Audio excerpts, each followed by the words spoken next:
live your life with a sense of urgency. If not now, when? And remember that what you think about is the most powerful thing. Protect your mindset. Feed your mindset on a daily basis. It doesn't change overnight. It changes slowly and incrementally. But if you'll do the daily work of feeding your mind with positive stuff, cramming out, don't worry about trying to replace negative habits. You can basically crowd out negative habits by constantly pouring in positive habits and positive thoughts. And over time, I think you'll get a very significant return on that.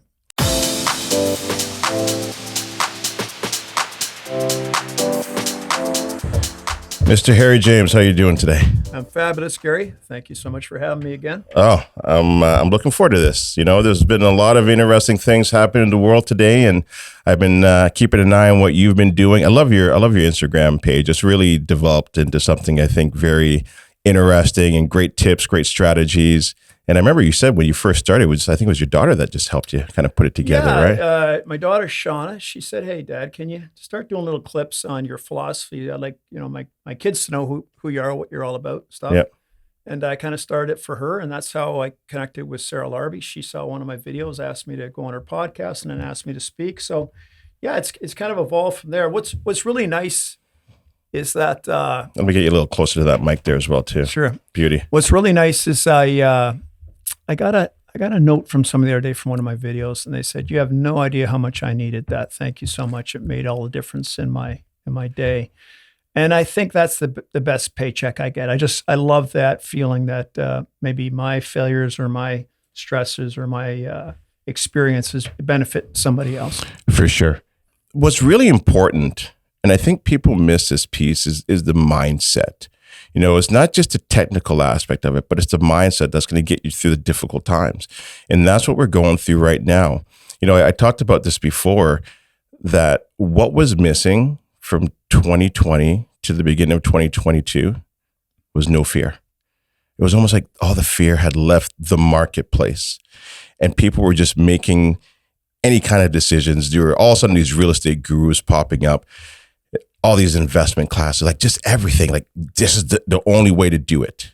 You know, Yeah. What are your thoughts on everything that's kind of happened over the last few years? An analogy I would give on that, Gary, is, I've said this before, and it might annoy some people, but I just think we've gotten soft. Uh-huh. If you're playing a game and you're a top tier team and you're playing teams at a lower level, it's a cakewalk. You don't have to be in shape. You don't have to hit the gym every day. You don't have to have a great attitude.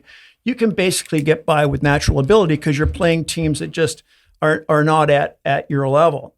Well, then what happens is some tough teams come along, some tough times come along, some real life stuff, and you've gotten soft. You've lost you haven't worked on your mindset.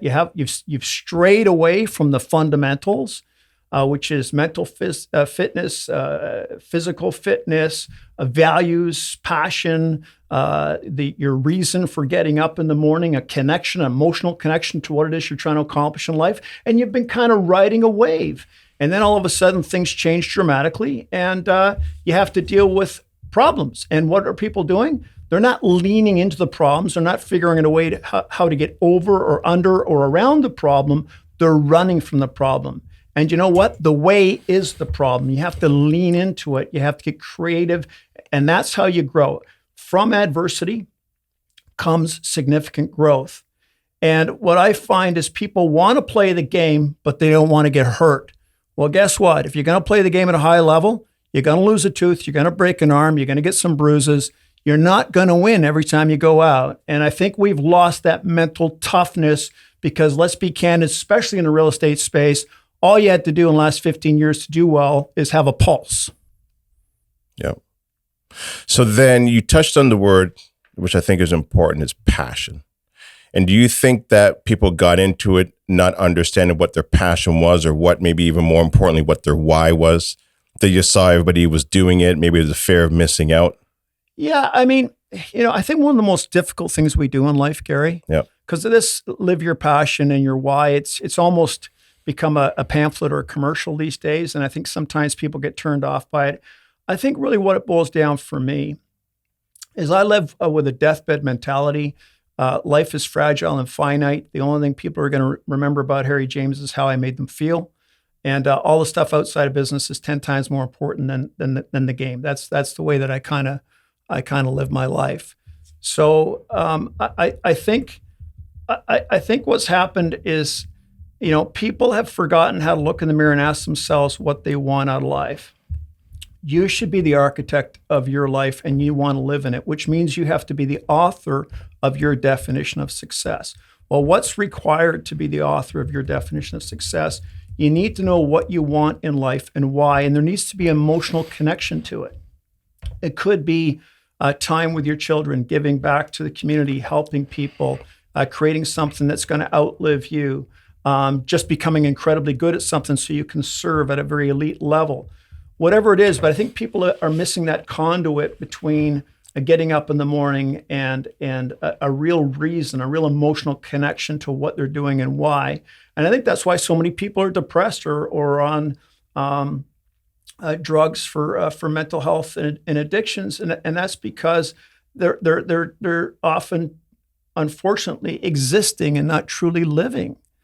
And looking around, and there's so much pain in the world, and there's so much conflict in the world, and if you don't have an inner philosophy, a strength, something to lean on to get you through tough times, I think you implode. And I think that's what's happening with a lot of people is we're walking around with very fragile masks, pretending everything's okay, but so many of us are hurting inside, and we just don't have the intestinal fortitude and the substance to fight through because we're missing that emotional connection to what it's all about. Yeah.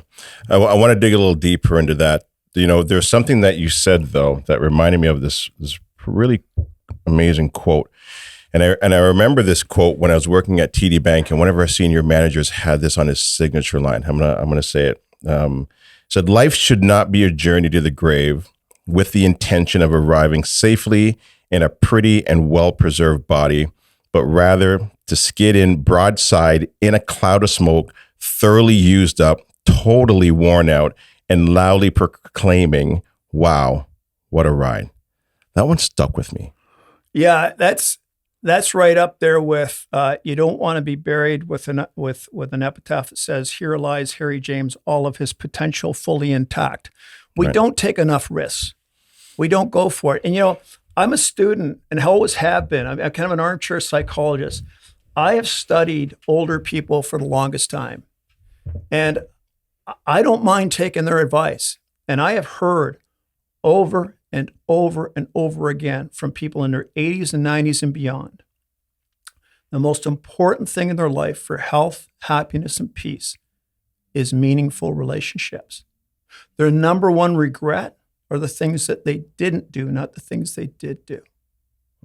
And if you internalize that, it gives you a frame of reference for living your life. And what people have often noticed about me, and they say, "How do you do all this? How do you take all these risks?" It's because I just don't take it that seriously. It's a game. I mean, if you lose money, you can make it back up. Solvable problems are not a problem. It's the reason we exist. If you have problems that are solvable, you should be thanking God for them, because you can use your talents and your abilities and your relationships to solve those problems. As entrepreneurs, we generally get paid for solving problems. The only thing that qualifies for a problem for Harry James is if somebody I love is in the back of an ambulance. I mean, any solvable problem doesn't bother me. So in the context of my business life, ups and downs like everybody else. Kicked in the head, feeling confident one minute and feeling like a loser the next. That's just part of the game. And I think with that philosophy, it helps you put things in perspective and truly live life more fully. Right. Do you think people don't play to win? They play not to lose? Do you think that's part of it? 100%. Where they're playing more of that defense? 100%. I mean, I just talking to somebody recently, and I want to be careful because I don't want, it's not as if anybody would know them, but they're making a decision on leasing some space from us. And it's a young couple that are doing a kind of fitness studio. And this guy is coming up with every potential problem that could happen on the planet between now and the time he retires. And I'm saying to him, look, you've got to look at the downside. There's not a big downside. This is a 3-year lease. It's a great rate. You're in a great neighborhood. There's a great built-in clientele. Any problems that come up, you'll be able to solve. But if you're looking to have every single green light up the street before you push the gas pedal, it's never going to happen. A lot of people, Gary, they want to make decisions with no downside. They don't want to take any risk whatsoever. Not with their investments, not with going into business, not with relationships. You can't live that way because you miss out. Just because somebody lets you down doesn't mean the next person's going to let you down. Just because that relationship didn't work out doesn't mean the next relationship isn't going to work out. Like, you can't just cling on and say, okay, unless I know for sure everything's going to be okay, I'm going to do nothing, because that's not living. That is basically just existing. Right. So then somebody's listening to this right now and they're hearing your words and they're like, okay, Harry, look, I get it. I got to get the mindset right. I got to figure out maybe what my passion is. But right now I got into the game. I got in 2019, 2020. I've got a few properties under my belt now.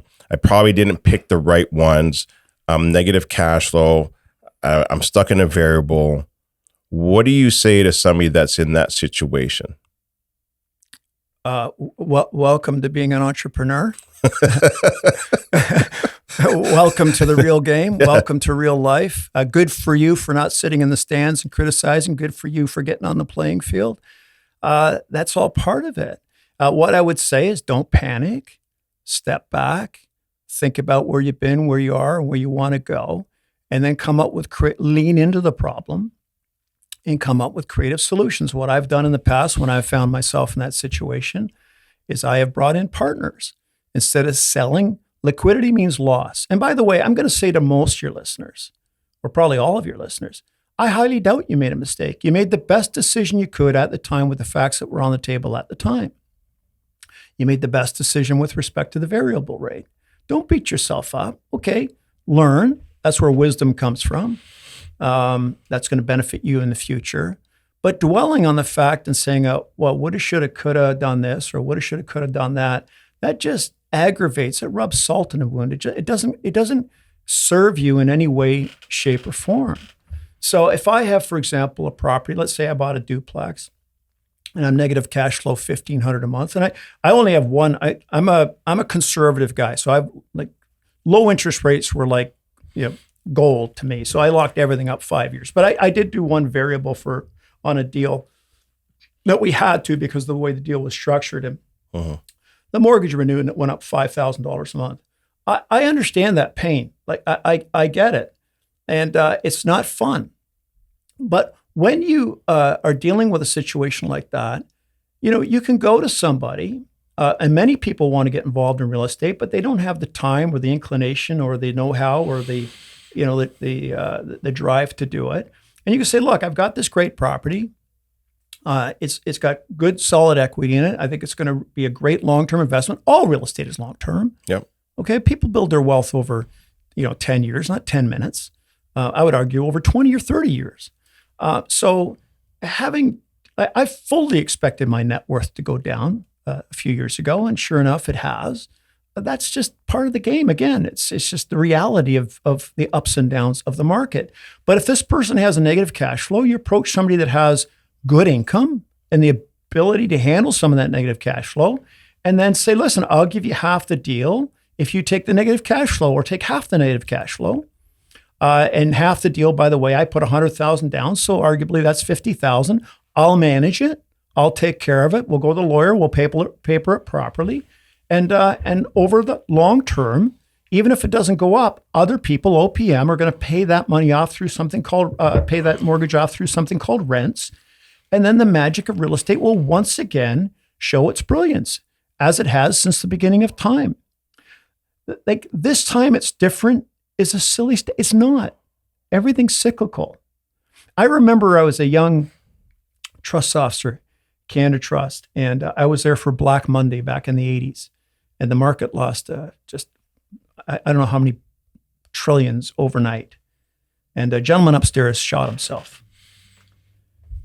Very, very sad time. And everybody I remember at the time was saying, oh, this time it's going to be different. This time the market's not going to come back. This time the world is going to end. Do you want to know something, Gary? If you'd left on a 2-year vacation and came back, you wouldn't have even known what happened. As a matter of fact, your investments would have been up. Right. 24 months. It's a matter of about 2 days in the market. Within 6 months, recovered about 60% of the losses. This time it's not different. Real estate's a great asset. If you're in a tough situation right now, negative cash flow, property underwater, I've been in the market where the mortgages have been higher than the value of the properties. Happens. I've been in a market where it was a sideways market for 10 years. I believe this market we're in right now is one of the best markets to buy, to negotiate, to start to build a portfolio or to bring in partners. Why? Because everybody's on the sidelines and I'm not in a competitive situation and I can actually negotiate and I can become creative and I can do vendor takebacks. I mean, it's an exciting time to be an entrepreneur in the real estate business right now. Unfortunately, though, many people are soaking in negativity. Yes. Soaking in regret, soaking in looking in the rearview mirror instead of the windshield. And it's a very, very, very unhealthy place to be. And that's where I want to shift a little bit, Gary, to mindset, because you've talked about mindset a couple times. Thoughts are real things, like seeds. Yes. If I plant a rose seed, I'm going to get a rose. If I plant a weed seed, I'm going to get a weed. Most people are planting weed seeds every single day. Yeah, maybe they're working out, maybe they're eating right, but they're walking around and their brain, their mind, their subconscious accepts everything like the city sewer and rejects nothing. And if there's one thing I'm going to say on this podcast today that I think is valuable, protect your mindset. You know, we spend millions of dollars on filters for computers to make sure that we don't get infected, but we don't spend 50 cents on protecting our mindset and our brains. So true. You know, one of the things that I do in the morning is I go to yoga 3 times a week. The other 2 mornings I get up, and what I've had to do recently, and especially what's recently happened with the war in Israel and Palestine, is getting up now and actually going for a walk. Because soon as if you turn on that social media, you turn that phone on, it's boom, in your face on almost every platform.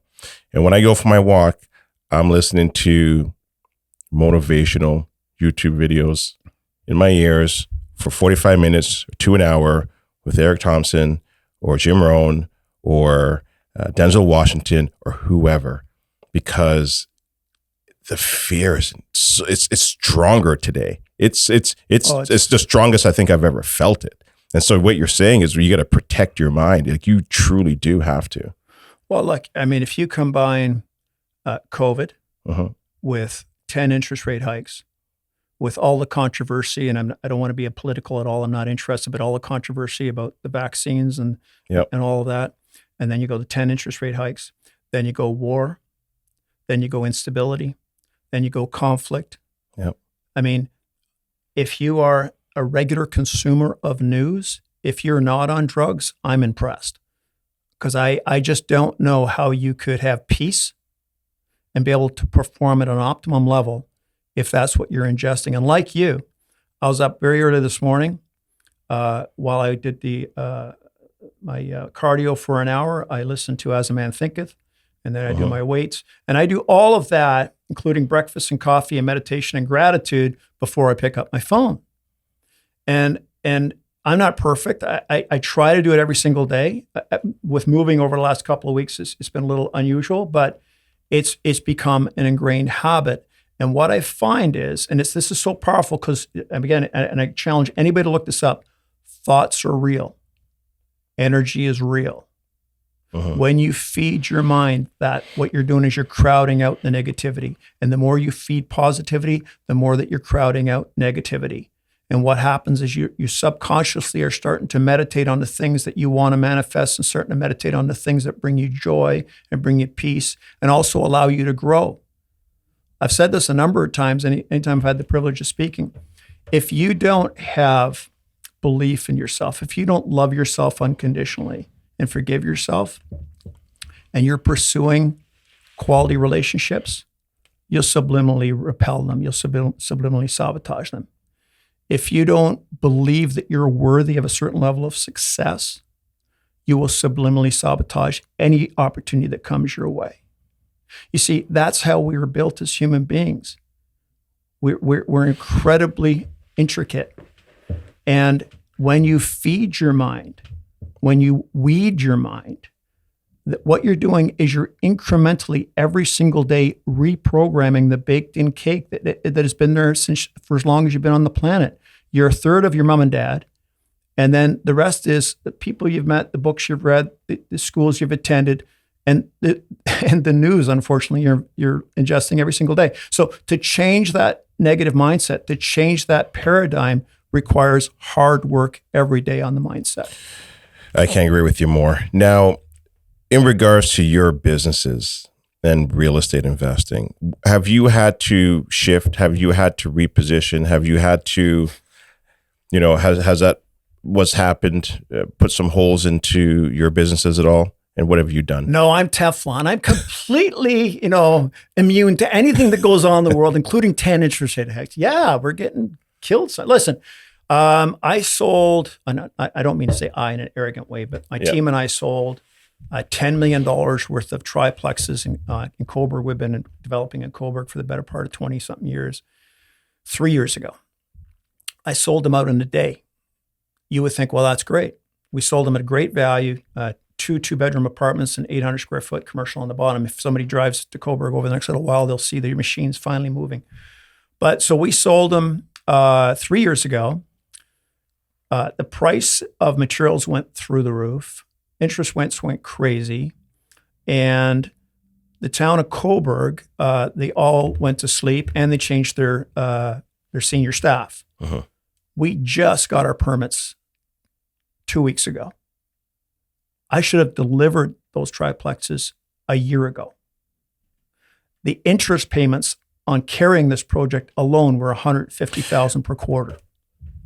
So yes, we have had to navigate and deal with problems in the reality in which we find ourselves.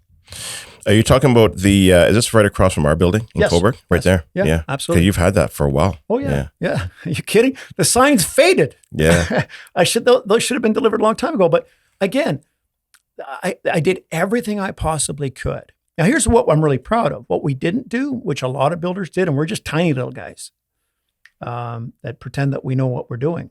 But I didn't go back to our buyers and ask them for more money. I didn't go back and cancel their deals. We're honoring those deals. And my partner, Joe Ferrara, and I will be shocked if we make any money. I think we'll be lucky to just get out, deliver the project, and move on. And how I made that into a positive, Gary, is pivoted. Found other projects. We're building, we found a nice little piece actually through Sarah Larby in Lakefield where we're building 10 duplexes. We built our little Inspire Beach Resort, which is doing quite well. And then what I did is looked at our whole organization and said, hey, we've gotten lazy. I see contractors charging me double what they should be. I'm seeing waste of materials. I'm seeing insurance rates that are ridiculous because we haven't shopped. So what we've done is we've gone through our whole business model and said, look, this is a different time. We've got to be more prudent and more wise with our resources. So we've gone through every property, every insurance, all the team, and everybody stepped up. But when you're going through a time like this, you're in the playoffs with two guys in the penalty box, and you just got to fight through. Let's touch on this, because I think what you just talked about is really important as well too. Because so people hear 10 million or 5 million, they're hearing millions. And I remember when I first got into this game, and I would hear those kind of big numbers. Yeah. And I'm like, man, if I could just make $5,000 a month, I'm good. Yeah. But then as you grow, you start to add team members or staff or buildings. And now you don't need 5,000. Now you need 50,000 a month or 40,000, whatever the number is. How challenging is that? Like how closely are you looking at your businesses and your expenses and your revenues and the moving pieces? Because that's got to be a lot, Harry. It is a lot. And as I said, I'm probably, I got to say, in our business over the last 3-4 years, I've navigated a significant number of projects that have probably no 2 days in my business life have been the same, because you have to constantly keep your finger on the pulse of it. Now, thankfully, because we've been doing this for 40 years, we're not bungee jumpers. We have a very healthy portfolio and good equity. And I always say this to people I have the chance to talk to. When I'm having a cash flow issue, my psychological soother is my net worth. So I can focus on that and say, okay, well, if things get really, really bad, I can do this, this, and this. So it becomes a comfort blanket, I guess, when you're going through tough cash flow situations. But yeah, it is very, very daunting. But at the same time, because of my philosophy and my perspective, there's a couple things that your listeners want to be aware of. First of all, I get a little annoyed when people throw around big numbers. Uh-huh. I manage $100 million of real estate. Yeah, and what does that mean? Like, maybe it's 99% mortgaged. Like, that doesn't, like, $100 million of real estate doesn't mean anything. Like, right. all it really means is, you've got a lot of obligations. Or people say, I've got so many doors. It's a silly, like, who cares how many doors you have? Like, right. Do you have a healthy business? Is it good cash flow? Is there good net worth? Is there ability to pivot and to mine other opportunities within your portfolio? So I think when I bought the town hall back in 1993 on Main Street, Markham, that building scared me to death. It was listed for $899. I paid $500,000. I put in a lowball offer. It was power of sale. A market not unlike a little bit, I think, what we're going to be going into over the next 12 to 18 months. And somehow I got it. Even when I put the offer in to buy it, I didn't have the down payment. The building just scared me to death. It needed a lot of work. The units on the roof were literally running with duct tape, the heat and air conditioning units. But once I did that deal, I almost walked away from it, but it stretched me. And once I got in there and got it rented and started chip away at it, now today that wouldn't be such a big deal. But at the time, it was a big deal. In other words, everybody starts somewhere. Uh-huh. And as so my managing what I'm managing now with our portfolio and our projects is not a lot different than somebody that's just started with their first duplex or triplex. It's different numbers, but it's the same challenges, the same growth opportunity, and the same day-to-day concerns, whether it be things breaking down or things going well or a tenant giving notice.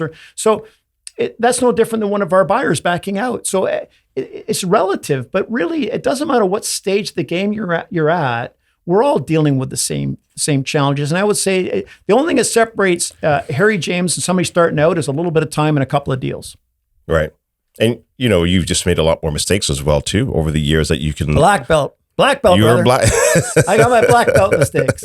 Yeah. Listen, man, I'm getting there. I'm getting close to you, man. Oh, yeah, no, you're not. But you're right, though. You're not beating me. No, I don't know if I will, but man, but it's, I look back at even my life, and the best lessons that I've received are from some of the biggest mistakes. It's not that I ever want to. You never want mistakes, but I look back and I'm like, man, thank goodness I went through that. At the time when you're going through it, it's not fun. It's not enjoyable, but I've learned the most from it, and, you even go back, and I try and tell people this as well too. Go back to when you were 16 or 17 and you think about the problems then and you look back at them now, they were not big problems, but yet, you know what?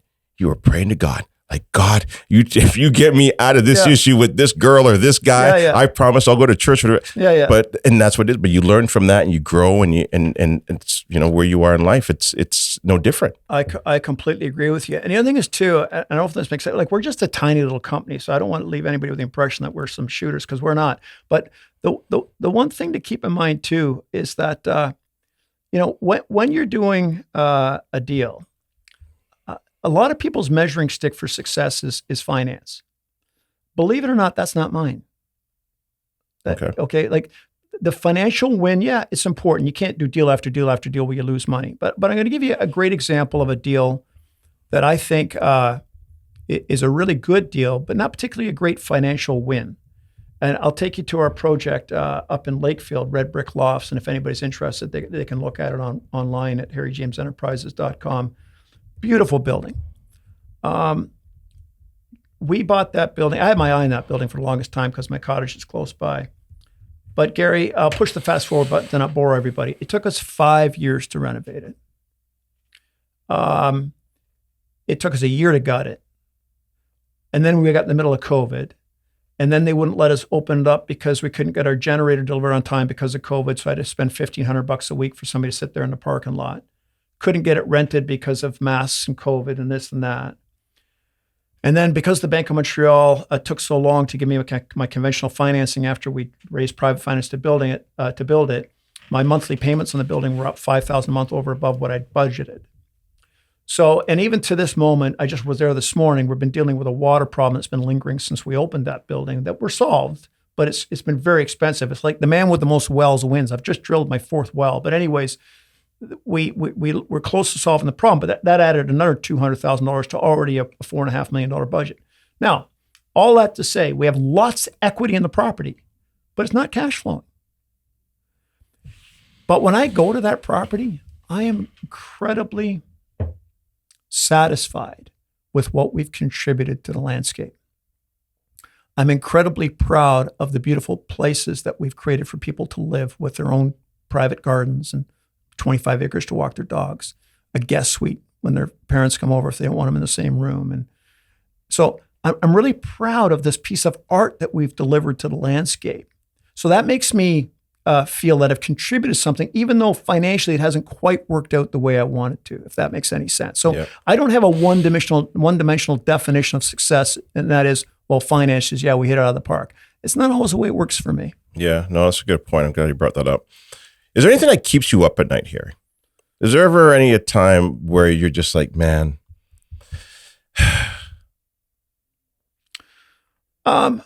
Yeah, from a business standpoint, I'm going to say usually, I think I drive a lot of people nuts. I live my life at 10,000 feet, which is health, vitality, family, relationships, recognizing that life is fragile and finite, and recognizing that all business is just a game and we shouldn't take it that seriously. I don't even look at, when I go on any of our properties, including this morning, I don't even think to myself, I own this. I temporarily manage it. Ownership's an illusion. So I don't get too caught up in that.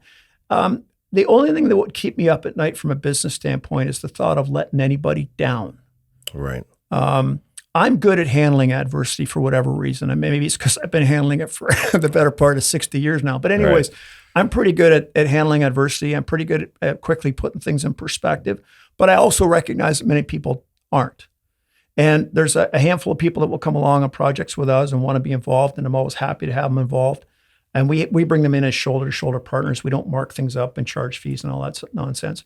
But and if any of those people, and thankfully, believe it or not, the whole time our reputation is impeccable, and we've always delivered to our investors. But if I ever let anybody down and it hurt them in any way, that would be one thing that would keep me up at night. But to this point, thankfully, that's not been the case. Yeah, I think that's the one thing that would keep me up at night as well, too, is just I always want to make sure that I'm true to my word, that I'm protecting people, and I'm doing the best of my ability to not leave anybody behind. Yeah, I totally agree. And what I find difficult now, to be candid, Gary, is I just find, and again, I possibly will offend somebody here, and I apologize. There are too many people out there, though, taking people's money, and they really don't know what they're doing. Getting people involved in real estate, and they really have not got the experience or the background or education or skill set, frankly, to be taking people along for the ride. It would be like being a tour guide in Africa and you've only gone down the trail once. I don't want that person protecting me from the lions and tigers and bears. I mean, there's just too many things, and I think it's there's a lot of great things with social media, but somebody with 15 minutes experience is hosting a master class. Everybody's a coach, nobody's a player. I want to be a player. I don't know what happened to all the players, but this is a great time to play. And it seems to me a lot of the people getting into coaching they're getting into coaching because they couldn't handle a playing field. Well, that's not a good reason to become a coach. Right. You should be becoming a coach because you've had a great track record, you've done some great things, and you want to mentor and help other people accomplish what you've accomplished. That to me is a great coach or mentor.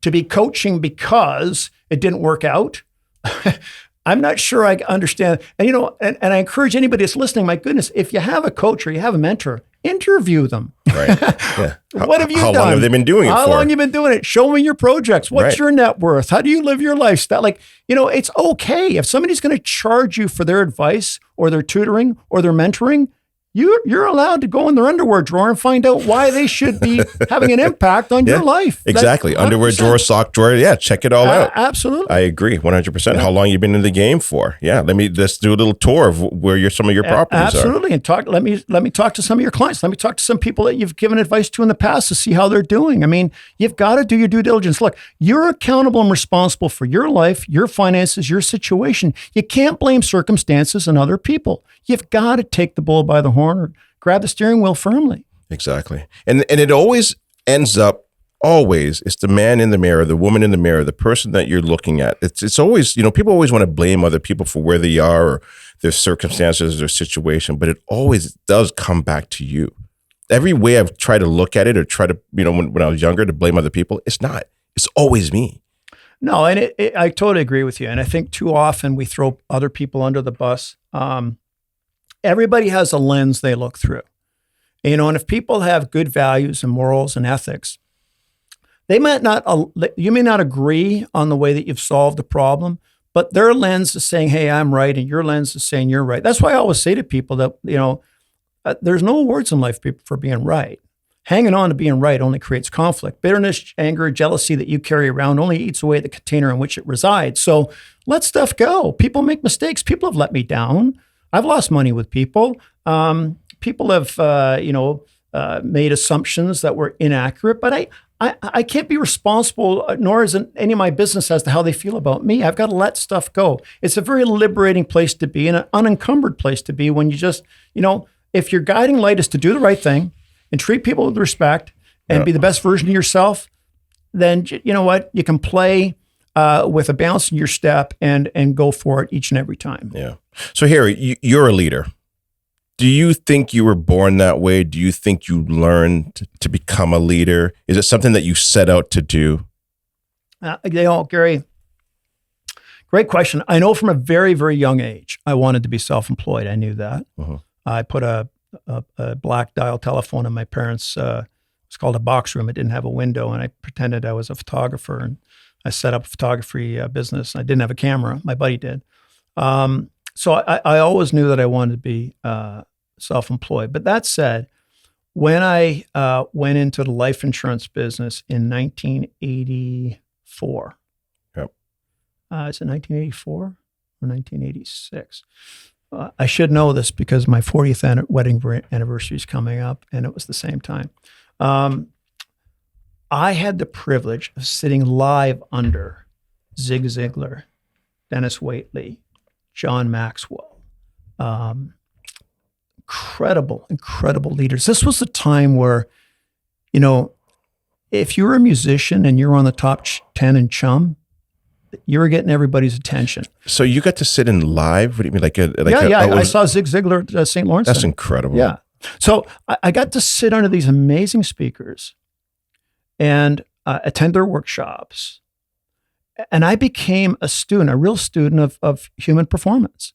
Like the performance industry, personal performance industry is a multi-billion-dollar industry. And there's a lot of great leaders and a lot of great products available in there.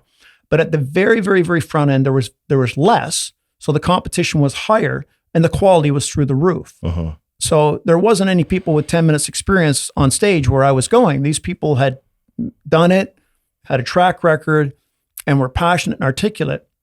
Brian Tracy was another one that I saw last. I wonder if that's the one I've listened to. It was like a weekend workshop. And I think it was hosted by Chris Waitley. Mm-hmm. Was that it? Dennis Waitley. Or Dennis Waitley. Yeah. Man, that was a powerful. Incredible I didn't go live, but I listened to it. It's one of my favorite ones. Incredible speaker. And also there's a gentleman that sold, you would know his name. In the U.S., he sold a house every day for 365 days. I went to his workshop. Okay. He's a really dynamic man. He's actually still rocking and rolling. But So I got the opportunity to not just ingest, but digest this information. Mm-hmm. And I would drive around. I put 80,000 kilometers a year on my car and drink 8 coffees a day. And Wayne Dyer I'd listen to, and tapes after tapes after tapes, and books after books after books. And I think what happened incrementally over 40 years is I did what I just said a few moments ago to your listeners. I incrementally changed my paradigm. I changed my mindset. Now it's automatic. Right. It's a reflex. So I'm wired this way because I've done the work for the last 40 years getting this way. And that's what I find interesting when people say, well, I haven't made my goals. And well, how much work have you done? Well, I wrote it down. Excellent. You have to change your mindset. Mm. You have to believe in yourself. You have to have conviction. You have to be emotionally attached. You have to use the power of the subconscious. You see, what I find fascinating, Gary, is all the information to live the life that you want, to live your definition of success, to live your dream is right there. But you know what, Gary? It's really, really easy, but it's hard to execute on. Mm-hmm. It's easy to do, but hard to execute on. So what do people do? They go from flower to flower. This one didn't work. This one didn't work. This one didn't work. No. It has nothing to do with the material. There's probably 20 or 30 or 40 different mentors or coaches that could get you to where you want to go. No, the difference is you have to do the work. Right. You have to execute. You know, I've got a buddy that's trying to lose weight. And he goes to the gym. I said, fantastic.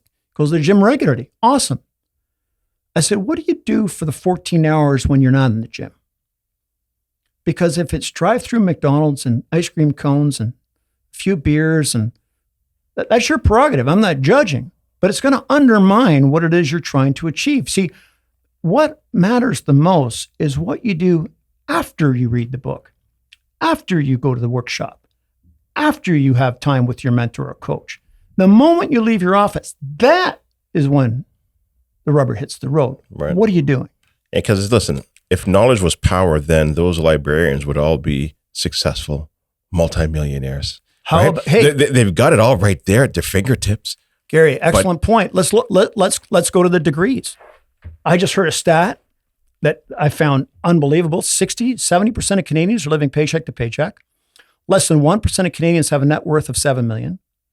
So we have information like you wouldn't believe. It's information is in education and PhDs but we're not happy.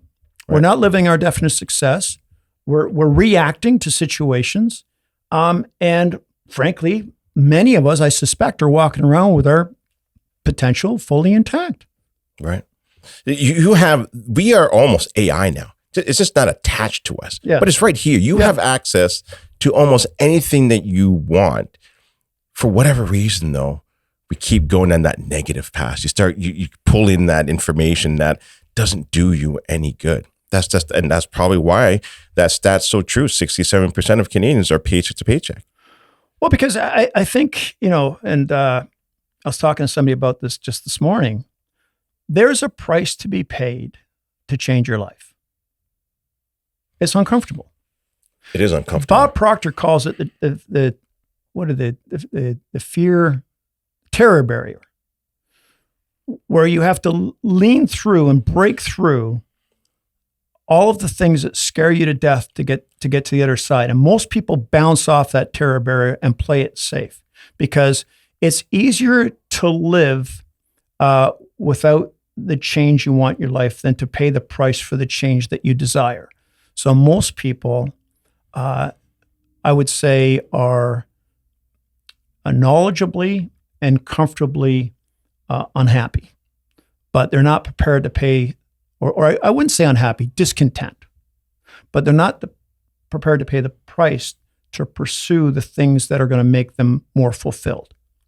So they go the easy route. And a great analogy for that is, let's say, Gary, you want to get in great shape and you want to do a triathlon, let's say. Now, you're with your buddies. It's a hot summer day. It's gorgeous outside. You just golfed, and they're all going for beer and wings in the most gorgeous patio you've ever seen. And your choice is, do I do that or go to a freezing cold swimming pool and swim 40 lengths. Now, most people are like, I'll do the lengths later. Yeah. Gonna go with my buddies. As human beings, we seek comfort. Discomfort is not something we naturally seek, but discomfort's a prerequisite for growth. Discomfort's a prerequisite to achieve goals. Discomfort is something that you have to get comfortable with. Yeah. Otherwise, you're stagnant. You know, one of the things that I remember the most of Brian Tracy, he says some incredible things, is eat that frog. Yeah.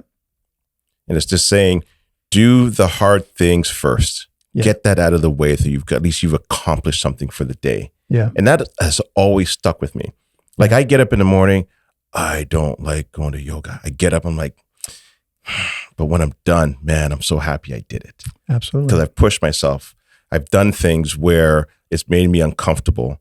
I'm not thinking about my businesses. I'm thinking about how am I going to twist my goddamn body into this move. Yeah. Right. Yeah. And I'm more in tune with my mind, my body, and sweating and breathing and feeling alive. Yeah, absolutely. It's interesting. So one of my goals, you evolve and change. Now that I'm in that's 60 to 90, I call it chapter free. I'm 62 years old now, and I'm in the fall of my life. And one of my goals and one of my passions, I've always tried to stay in decent shape, is to age well. And so part of there's a book called Outlive by Dr. Peter Attia, which I just finished reading. It's outstanding. And physiologically, there's a couple things that I'm trying to work into my workout now so that I can have 60 to 90 be health span, not just lifespan. So you can function and pick up your grandchildren and hike and all the things that you want to enjoy while you're on the planet. So like you, I wake up this morning, and one of the things that I'm doing is there's a 60-minute cardio per week, and then a 30-minute high intensity where you go 4 minutes all out, 2 minutes off, and so on. And it's exactly like you. It is. You know what going to the gym is? It's a pill. It's a prescription, and it's the drug that I prefer to take as opposed to the ones that are the alternative. I don't want to be in the hospital. I don't want to be in the emergency room. I don't want to be on the gurney. So I'm trying to stack the odds in my favor. So every time I go into my gym, I'm making a deposit in my future that I can withdraw from a health point of view.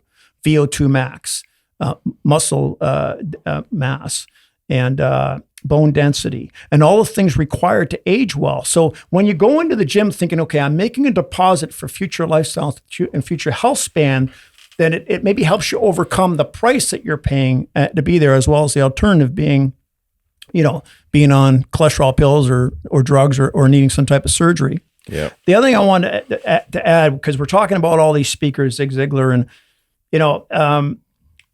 I think it's interesting when you look at the personal development space, because nothing I'm saying today is even remotely original. This is all stuff that I've read, picked up through osmosis, heard about, tried, and I've developed this little Harry James philosophy that works for me. But the reality is, again, the information is so simple. It gets repackaged differently by Tony Robbins and by this guy and by that guy. And that's okay, because everybody communicates and relates differently to different human beings. That's great. That's what makes a capitalist system, and that's what creates great opportunities for people. But what I listened to this morning, As a Man Thinketh, written in 1906 or 1908, if you listen to that, it is the foundation of every single personal development person on the planet. And there's not one personal development person. This is something, again, I think that's really valuable to remember. The one thing they all agree upon, every one of them, is you become what you think about. Yeah. They don't agree on everything, but that's the one thing they agree upon. Where does that go back to again?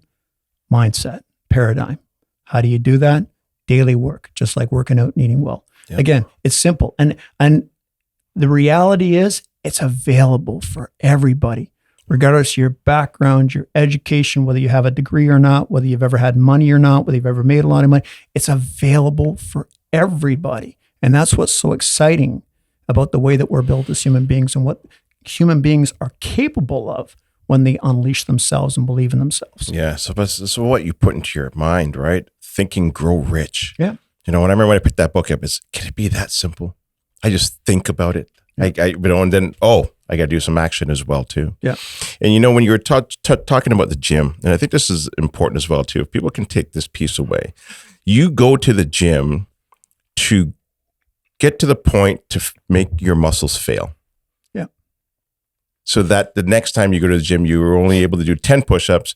Well, guess that what now? 2 days later, you can now maybe do 12. Yeah. And if you can take that philosophy and mindset away from that and apply it to life, doing things to get to the point to fail, Yeah. so that you now have grown, you've made your sphere even that bigger, that larger. That's what it's all about. Absolutely. Like you're growing, right? Absolutely. You're expanding. Absolutely. I think the other thing too about the gym, and I know that you would agree with this, is when you make your health and vitality a priority, you're stacking the odds in your favor for optimum performance. Why? Well, you sleep better. Sleep is probably more important than exercise in some ways. You think clearer. You have more confidence. You have a higher self-esteem. You're a better father. You're a better wife. You're a better husband. You're a better leader. The benefits are incredible. It's just that, again, I was talking to my daughter the other day, and this is a very old parenting thing, but if you're not an alcoholic, but you hang out with 5, you'll be the 6th. If you're not a drug addict and you hang out with 5, you'll be the 6th. Well, you can turn that into a positive too. If you aren't wealthy and you hang out with 5 wealthy people, you'll probably be the 6th. If you aren't fit and you hang out with 5 fit people, you'll probably be the 6th. There's an energy and an osmosis almost that is contagious with the company that you keep. But you're going to find a common denominator for most well-rounded, successful people: gratitude, generosity, and making their health and vitality are pretty important.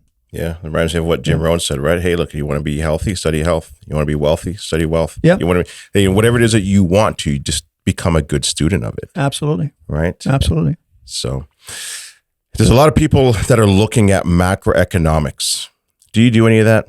Do you look at the big picture? Do you look at like what's happening, 80-year cycle? Do you look at what's happening with Russia? Do you pay attention to those big macroeconomics saying, well, hold on a second, maybe this is different? You know what? I'd have to be honest and say I don't think so. I mean, do I pay attention to big picture things? Do I want to know if California falls into the ocean? And do I want to know important things that affect humanity? Of course I do. But what I try not to do is to dwell on things that I have no control over. Good point.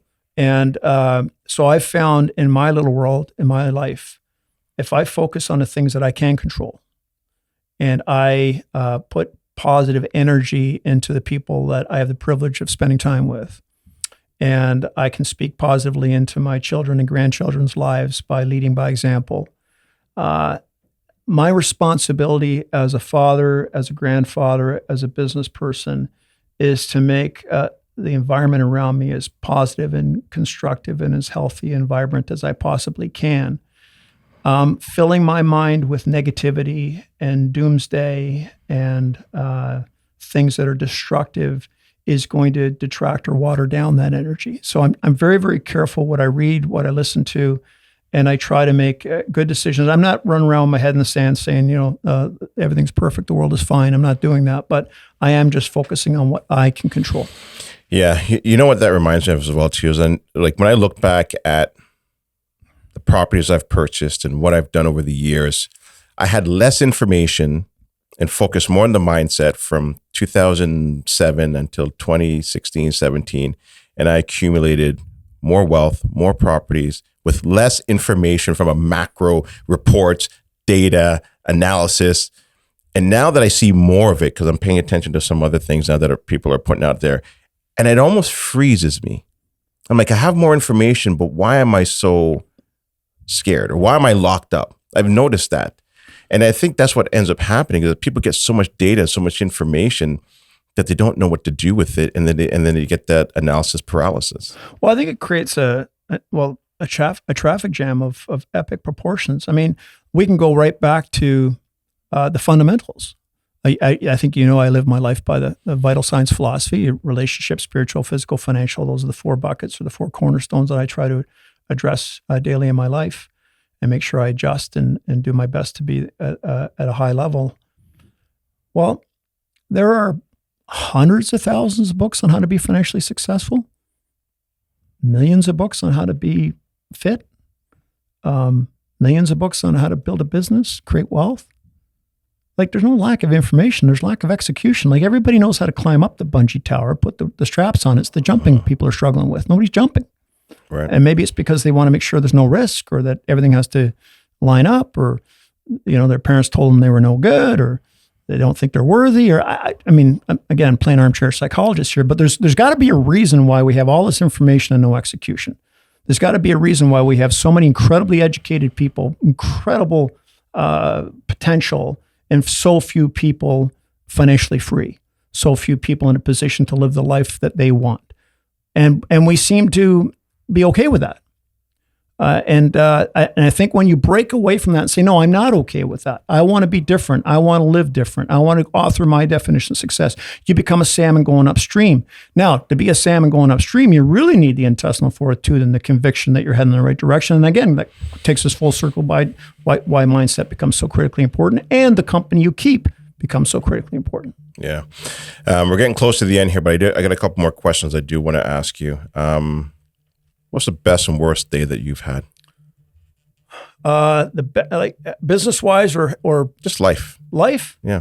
Well, a couple of the worst days, and this one was with me for a while. My good friend had a beautiful little girl, and she choked to death on a hot dog. She was 2 years old. And I remember going to the funeral, and I remember him telling me in graphic detail what had happened, and it affected me for months. I really struggled with that, and I think probably one of the things that came out of that period of my life is there are no questions to the answer why. You just have to accept and trust there's going to be answers on the other side. But if you run around life with a spreadsheet looking for balance and reconciliation and 1 and 1 having to equal 2, I think you end up in a loony bin. So that was a very tough period for myself. Of course, losing my dad, losing my mother-in-law, losing people is tough because it's not a fixable problem. It's just life. It's a circle of life, and you have to develop a faith and a philosophy and a way to deal with that. So I would say that those losing people and going through things that I can't fix is difficult for me. Yeah. Yeah. It is tough. And I think that's why I've probably pushed myself to live the best life that I can, because my mother-in-law passed away in her early 30s. My mom passed away. One of my younger sisters passed away. And I've realized this is not a forever ride. And so why not take chances? Why not have fun? Why not try to impact and share what you've learned along the way with as many people as you can? Yeah. Yeah. And, Gary, I mean, it's real talk. I mean, it's real life. I think, my tagline, live real, be real. I mean, that's the stuff that matters the most. I mean, and again, not to get overly philosophical or airy-fairy, but I've never been to a funeral and seen a net worth statement on top of a coffin. Any eulogy that's moved me is always about relationships and the impact and the sacrifice that person did to help somebody else or to make life a better place. I'll go back to one of the things I said earlier. I just think we take this game of business and real estate way too seriously. Yeah, it's great. I mean, it's better to have money than not have money, but money is not going to make you happy. I mean, Suzanne Summers just passed away, and I think just before she passed, she said, at the end of the day, it's not what you have or what you've done. It's who you love and who loves you. And I think there's a tremendous amount of wisdom in that statement. And so again, if you could program yourself to stay there and recognize that daily, which I thankfully have done, then stuff doesn't get to me as much. The losses or the tenant or things going good or things going bad, they don't impact you as much. Why? Because you have peace in the chaos. You recognize that life is always going to have things undone, always going to have challenges, always going to have issues. But outside circumstances shouldn't determine your happiness or your peace or your ability to perform. And that's why I believe when you develop a philosophy, in my case, it's the vital science philosophy of knowing what's important and adhering to that and anchoring to that, it puts you in a position where you're not a pop can on the wave of circumstance in life. Yeah. And stop waiting Stop waiting for the right time. Stop waiting for the interest rates to change. Stop waiting to be invited at that seat at the table. Stop waiting, because you know what's not waiting? Depression, anxiety, your bills. Stop waiting. You and I talked just before we went on air, and I said, if not now, when? That's why my wife and I moved. We were always going to move to this small town, and we were down in Bahamas, and we're sitting there, and I said, hey, hon, you know what? Our youngest is going to be 22. We've always talked about it. Let's do it. If not now, when? Right. And living with a sense of urgency and recognizing, and everybody, that's all 4 people that have heard me speak before, I've heard this. The only thing worthy of being in a vault is time. You have $1 billion, you're not buying 60 more seconds in the hospital. Time is your most valuable asset. You want to protect it and spend it in a way that gives you peace and joy, and have the intestinal fortitude to make decisions based on what you truly want, not what other people want for you. You have to have the confidence and the conviction to live your definition of success and make decisions that are going to serve you and be in line with your values. You don't want to get down the road saying woulda, shoulda, coulda. You don't want to get down the road and say, why didn't I have the courage of conviction to do that? Why didn't I quit my job and start that little tiny flower business? Why didn't I pack up and move down to Florida like I had always planned to pursue my golf career? Why didn't I? Why did I take life so seriously? And now here I am looking back, and I got all the woulda, shouldas that can fill up Santa's sack. So you don't want that. No matter what's going on, everything is not always perfect. You got to execute. You got to do it now. If not now, when is a theme I would encourage a lot of people to subscribe to. I agree. Somebody's asked me, say, hey, Gary, your cottage that you have, like, was that a good investment? It wasn't a good investment from a return on investment, but it was the best return on time. Absolutely. And that time is incredible when you're sitting down with somebody by the campfire and you have a beer in your hand and the phone is off and you're having a good conversation and you're building that relationship and learning truly with about that other person. Well, nothing better than that. Nothing beats that. And it's because, again, what is it? It's family, it's relationships. I'm on my way back to the cottage right after we're done here. That time, and again, for any young people coming up right now that have young children, this is what I did. And I'll tell you, it's probably the most important decision I ever made in my life. I have 4 children and currently 5 grandchildren. My wife and I, when I was in the grind, and I was in the grind a long time, the bulk of my net worth came after late 40s, early 50s. I ran hard. And I made lots of mistakes. I made thankfully, more good decisions than bad ones. But here's one of the best decisions I made. I was at the dinner table at 5:00 most nights. Very powerful. Even if I had to leave at 7 to go out till 11 on appointments, I was there. We went on vacation every single year. We had a little, and it's kind of cool, kind of a little emotional for me, but we had a ritual of driving down to Florida for a week or 2 weeks every March or April. Actually, it was April because we pulled the kids out of school. We never went March break. It was too crowded. Teachers always say, why don't you go when everybody else goes? I'm thinking, I'll raise my kids, you raise yours. So we went, and we always left at 4:00 in the morning, and we drove down, and the kids loved it. But I'll tell you, Gary, when I left the driveway, I had no idea how I was going to pay for it. It all went on my credit card. I had no idea how I was going to handle it when I got back. But you know what? I knew because I listened to all those speakers. They told me to smell the roses. They told me what was most important in my life. And I listened to them. I took their advice. I drove down to Florida. Every single year we made those memories. When the typical person would say, you can't afford it, I made it a priority. And I'll tell you, at 62 years old with 4 kids, the dividends are this.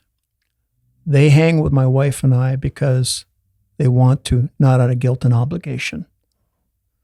Quality time comes from quantity time. People will say, have quality time with your kids. No. You have to endure 26 hours with them screaming at each other in the car on the way down to Florida to get 5 minutes of gold. And we did that. And that I don't care if I was paying 18 or 22% of my MasterCard, the best money I ever spent was creating the freedom to be with my family and to be with my children and to speak into their lives. The money I knew I could always make later. Yes. The time I would never get back. If I went up to my 35-year-old son now and said, hey, get in the back of the car, we're going to Florida. He'd say, Dad, you lost it? I got my own wife. I got my own kids. No. You only have a certain window to make those memories and to build that relationship with your children. And it's the most important thing that you can do. I can't agree with you more, And that's why I have you here again today, because of all of your lessons and your life teachings. And the same thing with me at dinner time. Between 5:30 and about 7 o'clock, couldn't get a hold of Gary because Gary was sitting down having dinner with his wife and his kids. And even if my daughter wasn't talking to my son, I'm going downstairs.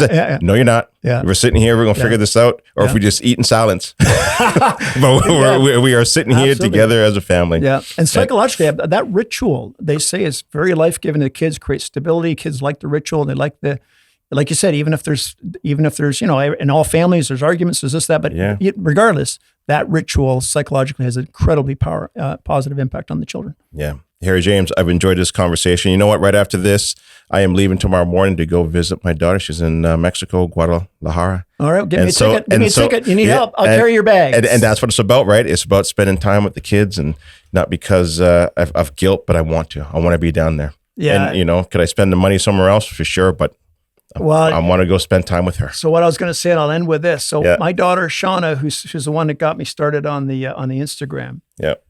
So she sent me a picture of her and her family in the car at 4 o'clock in the morning, and they were driving to Quebec City. Yep. And that's directly 100% because of the memories that she had. So what my wife, Lynn, and I are doing now is we're at her farm taking care of her ducks and her chickens while they're on this road trip with their family. But It's amazing how those type of experiences have that kind of impact. And now she wants to create that same feeling and that same magic with her family. And that's a real honor for Lynn and I to see that. That's amazing. Yeah. Awesome. Harry, any last piece of advice that you can share before we wrap this up? You know what? I'll go back to what I said a few times today. Live your life with a sense of urgency. If not now, when? And remember that what you think about is the most powerful thing. Protect your mindset. Feed your mindset on a daily basis. It doesn't change overnight. It changes slowly and incrementally. But if you'll do the daily work of feeding your mind with positive stuff, cramming out, don't worry about trying to replace negative habits. You can basically crowd out negative habits by constantly pouring in positive habits and positive thoughts. And over time, I think you'll get a very significant return on that. Awesome. Harry, if people want to learn more about you, get in contact with you, how do they do that? Harry James Live Real is my Instagram. HarryJamesEnterprises.com is our website with our little portfolio. You can also see on there all of the businesses that I failed miserably at and why, which I'm happy to share. And then, of course, on a regular basis, we do little Inspire Tuesdays at the Live Real Factory. It's really just an entrepreneurial spa to come and hang out with like-minded people. You can find those at livereal.com. And in the fall, actually, Gary, this chapter of my life, really enjoying trying to inspire and encourage.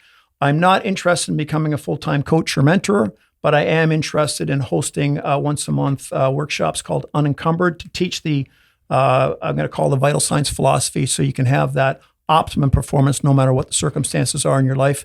Basically, just sharing all the stuff that I've learned over the last 40 years and packaging in a way that hopefully is helpful and can be immediately That's awesome. Yeah. Amazing. Congratulations. If you need help with anything at all, James, you know where I'm at. Reach out anytime, brother. Gary, it's a pleasure being with you as always. You're doing it. And by the way, thank you so much for this very cool cup. I'm going to take that with me. You're welcome. All right. Thank you very much. I appreciate it. All right. Cheers. Bye.